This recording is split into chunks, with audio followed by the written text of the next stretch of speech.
আমরা নির্বাচন নিয়ে যেহেতু আলোচনা করতে চাই তার আগে একটি বিষয় বেশ আলোচনা এসেছে আপনার দলের আমির ডাক্তার শফিকুর রহমান লন্ডন সফর নিয়ে। তিনি সেখানে বিএনপি চেয়ারপারসন এবং বিএনপির ভারপ্রাপ্ত চেয়ারম্যান তাদের বেগম খালেদা জিয়া এবং তারেক রহমানের সঙ্গে দেখা করেছেন। তা নিয়ে অবশ্য আপনার দলের পক্ষ থেকে ব্রিফিং করা হয়েছে, কিন্তু জনমনে একটা প্রশ্ন বা অনেকেই বলছেন যে জামাত চাপে না পড়লে বিএনপির কাছে যায় না, কথাটা কি সত্য? ধন্যবাদ আপনাকে এবং আমার সম্মানিত সহ আলোচক বৃন্দ, দর্শক এখন শ্রোতা যারা শুনছেন এবং পরবর্তী যারা শুনবেন তাদের সকলকে সালাম শুভেচ্ছা জানাচ্ছি। প্রথম কথা হচ্ছে যে বাংলাদেশ জামাত ইসলামী আমির জামাত লন্ডনে যে সৌজন্য সাক্ষাতে গিয়েছেন, একেবারে পরিষ্কার করে তিনি কথা বলেছেন যে দুটো ব্যাপার। একটা হচ্ছে এটা একেবারে একটা মানবিক ব্যাপার ছিল যে উনি যখন চিকিৎসার জন্য দেশের বাইরে যাচ্ছেন তখনই মূলত আমির জামাতের ওনার সাথে একটা সাক্ষাৎ হওয়ার কথা ছিল। যে কোনো কারণেই হোক সেই সাক্ষাৎটা হয়ে ওঠে নাই। এরপরে উনি যখন দেশের বাইরে সফরে গেলেন তখন লন্ডনে এটা একটা অ্যারেঞ্জমেন্টের মাধ্যমেই মূলত ওনার এই সাক্ষাতের ব্যবস্থা। আর যেহেতু ভারপ্রাপ্ত চেয়ারম্যান ওখানে থাকেন, ওনার বাসাতে থাকেন, স্বাভাবিকভাবে উনিও সেখানে উপস্থিত থাকবেন। তো সেই জায়গায় দুটো বিষয় হয়েছে যে ওনার মূলত স্বাস্থ্যের খোঁজখবর নেওয়ার জন্য যাওয়া, আর দ্বিতীয়ত হচ্ছে চাপে পড়ে তো কেউ কারো কাছে যাওয়ার কথা না, বরং তার কাছে হয়তো আসার কথা। তো সেই জায়গায় উনি গিয়েছেন, দুটো উদ্দেশ্য উনি বলেছেন যে একটা হলো ওখানে ওনার স্বাস্থ্যের খোঁজখবর নেওয়া। আমরা একসাথে দীর্ঘদিন আন্দোলন করেছি, জোট সরকারে আমরা কাজ করেছি দেশের হয়ে, এরপরে দীর্ঘ আন্দোলন সংগ্রামে আমরা পরস্পর পাশাপাশি থেকে ফ্যাসিস্টের বিরুদ্ধে কাজ করেছি, এক মঞ্চে কাজ করেছি, যুগপৎ আন্দোলন করেছি। স্বাভাবিকভাবেই এটা একটা সৌজন্যতার ব্যাপার। আর দ্বিতীয় কথা হচ্ছে এরকম রাজনীতিবিদরা যখন এক জায়গায় বসেন, আমি অনেক সময় বলে থাকি যে টকশোতে যখন আমরা আলোচনা করি, এই আলোচনায় আসার আগে আমাদের স্ক্রিনের বাইরেও কিন্তু আমাদের কিছু আলোচনা হয়। আজকে সময়ের কারণে হয়তো এই আলোচনাটা হয় নাই, আমরা সবাই বলা যায় একদম শেষ মুহূর্তে এসে বলছি। স্বাভাবিকভাবে রাজনীতিবিদরা আমাদের দেশে, আপনি চায়ের দোকানেও খেয়াল করবেন যে এখন 5 জন লোক এক জায়গায় বসলে সেখানে রাজনীতির আলোচনা ওঠে। সেই প্রসঙ্গে আমির জামাত বলেছেন যে রাজনীতির একেবারে কোনো আলোচনা হয় নাই, ব্যাপারটি তা নয়। আবার ঠিক ডিসিসিভ কোনো বিষয় ওখানে আলোচনা হয় নাই, অর্থাৎ সিদ্ধান্ত গ্রহণ হয়েছে এরকম মেজর কোনো ইস্যু ওখানে আলোচনা হয় নাই। হয়তো কমন কিছু আলোচনা হয়েছে অথবা একেবারে সাধারণ কিছু আলোচনা হয়েছে। এই আলোচনাগুলো নিয়ে আপনি যেটা বলেছেন জনমনে একটা প্রশ্ন আছে, এই প্রশ্ন থাকাটা খুব স্বাভাবিক।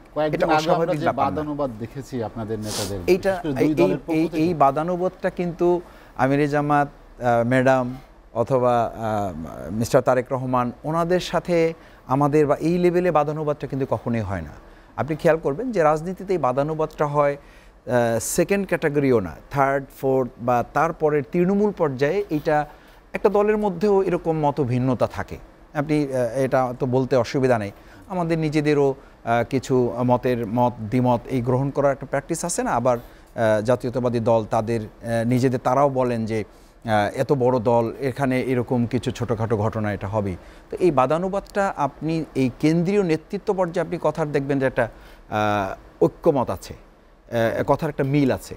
এইটা মানে সেকেন্ড বা থার্ড ক্যাটাগরি ফোর্থ ক্যাটাগরিতে গিয়ে হয়তো এটা কিছুটা দ্বিমত হয়ে যায়, এবং সেটা আবার কিন্তু একটা রিপেয়ারিংও হয় যে আমরা যে যাই বলি না কেন আমরা 3টি ইস্যুতে এক জায়গায় কাজ করতে চাই। এবং এটা একদম শেষ আজকে পর্যন্ত আমি যতটুকু জাতীয় নেতৃবৃন্দের কথা বক্তব্য পত্রিকায় দেখার সুযোগ পেয়েছি বা মিডিয়াতে কথা শোনার সুযোগ পেয়েছি যে জাতীয় ইস্যুতে আমাদের এক হয়ে কাজ করতে হবে। এটা কিন্তু আমরা এক জায়গায় আছি। এবং এই জাতীয় ইস্যু মানে কি? জাতীয় ইস্যু মানে আমাদের দেশের স্বাধীনতা সার্বভৌমত্ব। জাতীয় ইস্যু মানে ফেসিবাদ ইস্যুতে আমরা আর কোনো সুযোগ দিতে চাই না। জাতীয় ইস্যু মানে বিচারের প্রশ্নে আমরা কোনো ছাড় দিতে চাই না। জাতীয় ইস্যু মানে সন্ত্রাসের ব্যাপারে আমরা কোনো ছাড় দিতে চাই না। জাতীয় ইস্যু মানে সংস্কার অন্তত ন্যূনতম অথবা এটা আনলিমিটেড। এই প্রশ্নে হয়তো একটু মতভেদ আছে, কিন্তু সংস্কার যে হতে হবে এই প্রশ্নে কিন্তু জাতীয় নেতৃবৃন্দ এক। এবং দেখেন জাতীয় সরকারের ব্যাপারে বলা হচ্ছে, আবার আমরা জাতীয় ঐক্যমতের কথা বলতেছি। সুতরাং আমার মনে হয় যে এই দ্বিমত এবং মত প্রকাশের যে ব্যাপারটা, এটা আমরা নিজেরাও বলি এবং এটা আমাদের দেশের পলিটিক্সে একটা প্র্যাকটিস, যে ইট ইজ বিউটি অফ আমাদের ডেমোক্রেসি। এটা গণতন্ত্রের একটা সৌন্দর্য। একটা দলের মধ্যেও আপনার এই মত দ্বিমতের চর্চা কিন্তু থাকা উচিত, নাহলে ওই দলটাও স্বৈরাচারী হয়ে ওঠে। আপনি আওয়ামী লীগকে খেয়াল করবেন, আওয়ামী লীগ স্বৈরাচারী হয়ে উঠেছে কখন? যখন শেখ হাসিনার উপরে আর কেউ কথা বলার সুযোগ পায় না, শেখ হাসিনা যা বলবেন তাই। এবং এখন এটা হয়তো ওই সময় এই কথাটা আমরা বলেছি, তারা বলতে পারে নাই। এইটা মানে সুরঞ্জিত সেনগুপ্ত এই পৃথিবী ছেড়ে চলে গেছেন, তার কথা তো খুবই উল্লেখযোগ্য যে বাঘে ধরলে ছাড়ে, বাট শেখ হাসিনা ধরলে কাউকে ছাড়ে না। তো এটা তো একটা দলের প্র্যাকটিস হইতে পারে না। সুতরাং দলের সাথে আরেকটা দলের মত দ্বৈততা, মত বিরোধী যেন পরিণত না হয়, প্রতিযোগিতা যেন প্রতিদ্বন্দ্বিতা বা প্রতিহিংসায় পরিণত না হয়, তাহলে দেশ ক্ষতিগ্রস্ত হবে। তাহলে দলের প্রতি, ওই রাজনৈতিক নেতৃবৃন্দের প্রতি, ওই রাজনৈতিক দলের প্রতি সাধারণ জনগণের আস্থার সংকট তৈরি হবে এবং সেই সংকটটা একটা রাজনৈতিক দলকে সংকটের মুখে ফেলবে এবং ওই রাজনৈতিক দল, ওই রাজনৈতিক নেতা ক্ষতিগ্রস্ত হবেন। আপনি হয়তো তাৎক্ষণিকভাবে কিছু চাঞ্চল্য তৈরি করতে পারবেন, কিন্তু চূড়ান্ত পরিণতিতে আপনাকে কিন্তু এই জায়গাটা ধরতে হবে যে আপনি জনগণের তোপের মুখে বা জনগণের মানে তার অপছন্দের তালিকায় আপনি চলে যাবেন। কারণ আমাদের দেশে আগামী নির্বাচনে ভোট এবং জোটের যে প্রশ্ন, সেখানে প্রাথমিক আলোচনা শুরু হলো কিনা বিএনপির সঙ্গে? কারণ আপনার এর আগেও তার আলোচনা তো আমাদের বিএনপির সাথে শুরু হবে কেন, আলোচনা তো চলমান আছে এবং আমরা এটা বারবার বলছি যে এটা দেখা একবার শুধু না, আমাদের বসতে হবে। যতবার আমরা কাছে আসব, এটা আমির জামাত তার ব্রিফিং এটা বলেছেন যে এটা একবার শুধু না, আমাদের বারবার বসতে হবে এবং আমরা যতবার বসবো তত জাতির মধ্যে আশা তৈরি হবে। এবং আপনি সংস্কারের যদি একটা মৌলিক 3টা জিনিস আমাকে বলেন যে মাসুদ ভাই, আপনি 3টা মৌলিক সংস্কারের প্রত্যাশার জায়গা বলেন, আমি প্রথম এবং দ্বিতীয় এবং তৃতীয় বলবো যে আমাদের রাজনৈতিক দলগুলো চিন্তা দৃষ্টিভঙ্গির আমাদের সংস্কার হইতে হবে এবং সেটা দলের মধ্যেও হইতে হবে। যে আমার মত প্রকাশ, মত দেওয়া, এই স্বাধীনতাটার আরও বেশি প্র্যাকটিস যত বেশি করতে পারবো, আমাদের নিজেদের বসাবসিটা যত বেশি আরও কাছাকাছি নিয়ে আসতে পারবো, আমরা যত বেশি অ্যাক্টিভলি আসতে পারবো। এবং আমি তো মনে করি এই যে বিচার সংস্কারের প্রশ্নে অন্তর্বর্তীকালীন সরকার যদি রাজনৈতিক দলগুলোকে আরও বেশি এক জায়গায় বসানোর উদ্যোগ তাদের থেকেও নিত, আমরা যতটুকু নিয়েছি, যতটুকু হচ্ছে, বসাবসি হচ্ছে, ফোনে কথা হচ্ছে, সবটুকু যে একদম ফর্মাল প্রোগ্রামের মাধ্যমেই হতে হবে এটাও কিন্তু জরুরি নয়। আপনি নিশ্চয়ই খেয়াল করবেন যে আমাদের বিগত 15 বছরে ফর্মাল মিটিংয়ের মাধ্যমে যে ডিসিশন যত কিছু হয়েছে, তার চেয়ে ইনফর্মাল মিটিংয়ে কিন্তু গুরুত্বপূর্ণ সিদ্ধান্তগুলো হয় বা করা হয়, এটাই সাধারণত ট্রেডিশন। তো সেই জায়গাগুলোতে রাজনৈতিক দলগুলোর সঙ্গে অন্তর্বর্তী সরকারের আরও বেশি বৈঠক করা বা বসা, সেগুলো হয়তো অনেক বিষয়গুলো সহজ হয়ে যেত।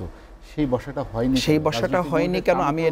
আমি এটা বিভিন্ন সময় বলেছি, আজকেও বলছি এবং সামনেও বলবো যে অন্তর্বর্তীকালীন সরকারের সময়ের সীমাবদ্ধতা হোক বা নানান পরিস্থিতির কারণে হোক, তারা বসতে পারছেন বা যতটুকু সংস্কার কমিশনগুলোর সাথে রাজনৈতিক দলগুলো বসার উদ্যোগ, এটা হয়তো তারা বলবেন যে রাজনৈতিক কমিশনগুলো বসছেন বা প্রধান উপদেষ্টা বা উপদেষ্টাবৃন্দ আলাদা আলাদা বসেছেন। কিন্তু আমি মনে করি যে রাজনৈতিক দলগুলোকে এক জায়গায় করে, যারা সামনের দিকে নির্বাচন করবেন, ফ্যাসিবাদ বিরোধী আন্দোলনে যারা এক মঞ্চে ছিলেন বা যুগপৎ আন্দোলনে ছিলেন, এই দলগুলোর কথাগুলো এক জায়গায় করে আমার মনে হয় যে তারা এই উদ্যোগটা হয়তো নেবেন। যেমন সংস্কার কমিশনগুলোতে যে বিষয়গুলো ইতিমধ্যে আলোচনা এসেছে, যেমন বিএনপি তাদের কিছু প্রস্তাব তারা দিয়েছে, জামাত দিয়েছে, এনসিপি আজকে দিয়েছে, অন্যান্য দলগুলো যারা দিয়েছে, ভাইয়েরা দিয়েছেন, এই জিনিসগুলো এখন তারা সামারাইজ করবেন করে এগুলো নিয়ে আমার ধারণা যে তারা হয়তো খুব কাছাকাছি সময়ের মধ্যে বসে আমাদের কাছে একটা প্রস্তাবনা তারা দিবেন যে আপনারা যা দিয়েছেন